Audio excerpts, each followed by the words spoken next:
Hello అందరికీ నమస్తే. Welcome to Ritu readymades. నేను మీ అరుణ.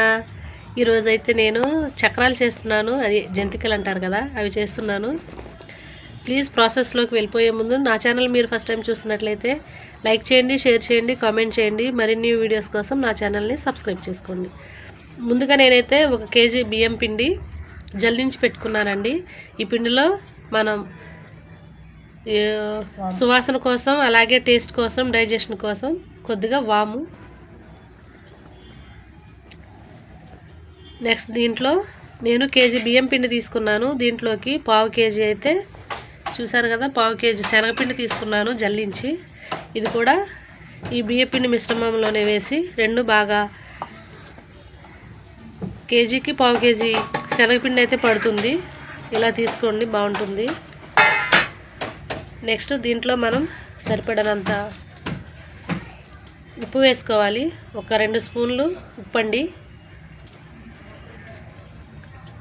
ఒక 2 స్పూన్లు ఉప్పు వరకు వేసుకున్నాను, టేస్ట్కి సరిపడినంత.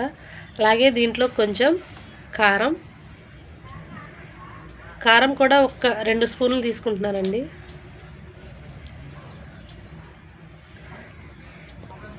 ఓకే,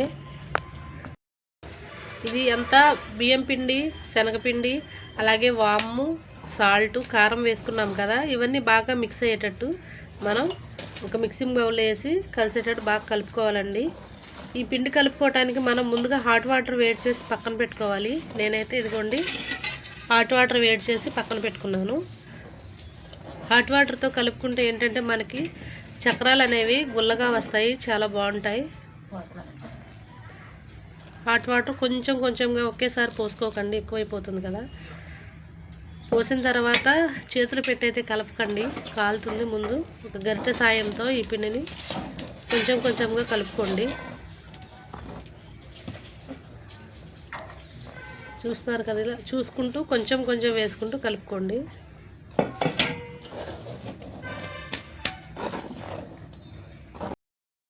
పిండి అయితే ఇలా మొత్తం ముద్దలా కలిపేసి పక్కన పెట్టుకుని, ఇది కొంచెం రెస్ట్ అవుతూ ఉండేసరికి మనం ఆయిల్ పెట్టేసుకుందామండి డీప్ ఫ్రైకి. చూసారు కదా, ఇలా కొంచెం గట్టిగానే కలుపుకోండి. ఇలా మరీ గట్టిగా కాకుండా మరీ మెత్తగా కాకుండా కలుపుకోండి ఈక్వల్గా. పిండి కలుపుకోవటం అయిపోయింది కదా. ఇప్పుడు స్టవ్ ఆన్ చేసి డీప్ ఫ్రైకి సరిపడినంత ఆయిల్ పెట్టుకుందాం. ఆల్రెడీ మనం చెక్కలు చేసుకున్నాం కదా, ఈ చెక్కలు చేసుకున్నప్పుడు నూనె అయితే ఉంది కదా, నేను దాన్ని ఏం చేయలేదండి, అలాగే ఉంచేసాను. మళ్ళీ చక్రాలు కూడా వేస్తానని చెప్పాను కదా, అందుకనే నేనేం తీయలేదు. కాకపోతే కొంచెం ఆయిల్ తగ్గింది, ఇంకొంచెం ఆయిల్ అయితే పోసుకుంటున్నాను.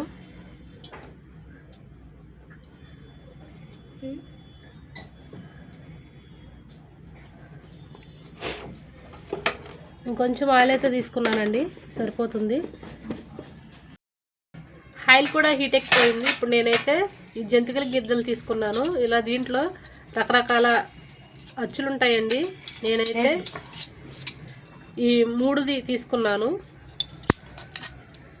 ఇది జంతికలకైతే ఇది బాగుంటుంది కదా, నేనైతే ఇది తీసేసుకున్నాను.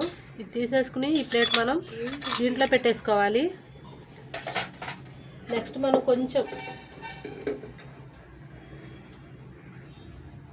చేతికి ఆయిల్ అప్లై చేసుకుని ఈ గిద్దలో లోపల కూడా కొద్దిగా పిండి మొత్తం అంటుకుపోకుండా ఆయిల్ రుద్దేసుకోవాలి. తర్వాత దీనికి కూడా కొంచెం ఇలా రుద్దేసుకుంటే కొంచెం ఈజీగా వచ్చేసింది.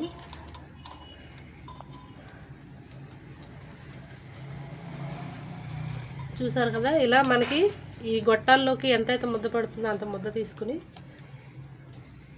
ఇలా సన్నగా దీంట్లో పెట్టేసుకోవాలి. ఇది ఒకసారి ఇలా పెట్టేసి దీనిపైన అయితే మనం చక్రాలు ఉత్తుకుందామండి, జంతికలు.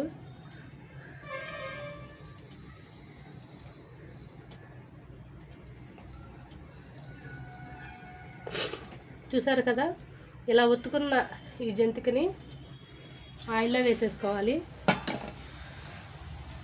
నెక్స్ట్ ఇంకోటి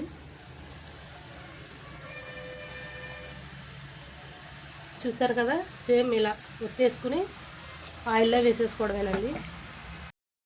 చూస్తున్నారు కదా, ఇలా ఆయిల్లో వేసి డీప్ ఫ్రై చేసుకుని వేగిన తర్వాత తీసేసి ఇలా బజ్జాల గిన్నెలో వేసేసుకుంటే మనకైతే చక్రాలు రెడీ అయిపోతాయండి.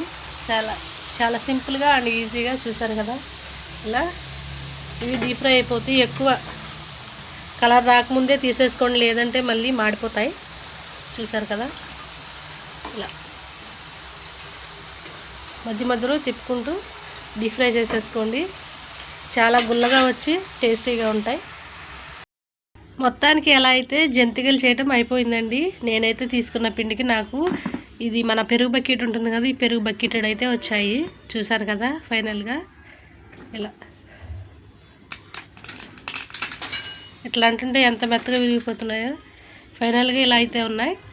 నేనేమో చెక్కలు చేశాను కదా, ఈ చెక్కలు ఈ బకెట్, ఈ మురుగులు ఈ బకెట్. మేమైతే సంక్రాంతికి ఇవే పిండి వంటలు చేసుకున్నామండి. మీరేం పిండి వంటలు ఈ సంక్రాంతికి చేసుకున్నారు? ప్లీజ్ నాకైతే ఒక కామెంట్ చేసేయండి. మరిన్ని వీడియోస్ కోసం నా ఛానల్ సబ్స్క్రైబ్ చేసుకుని లైక్ చేసి కామెంట్ ఇవ్వండి. Okay, bye bye.